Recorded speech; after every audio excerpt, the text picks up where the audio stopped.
Dans le cadre de la lutte contre la pauvreté, la précarité et l'exclusion, les représentants de la stratégie d'investissement humain du Gabon étaient à l'école de l'Initiative nationale pour le développement humain du Maroc. Nous vous proposons en image ce bel exemple de coopération sud-sud.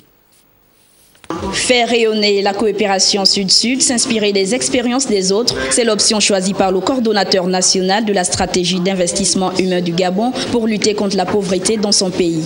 Le président de la République a instruit le gouvernement d'élaborer et de mettre en œuvre la stratégie d'investissement humain du Gabon. Afin de garantir les chances de réussite dans la mise en œuvre de la SIAG, il nous est apparu utile de nous inspirer de meilleures pratiques, des meilleures expériences en la matière.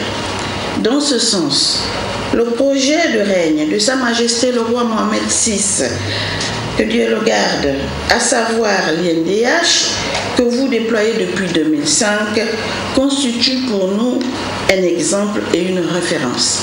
Il faut apprendre pour combattre le mal, l'exclusion sociale, la précarité et la pauvreté. Il faut agir, c'est le souhait de la ministre déléguée en charge de la prévoyance sociale du Gabon.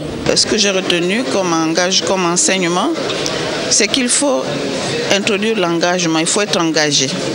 L'engagement du fait des équipes qui doivent conduire et piloter tous ces programmes.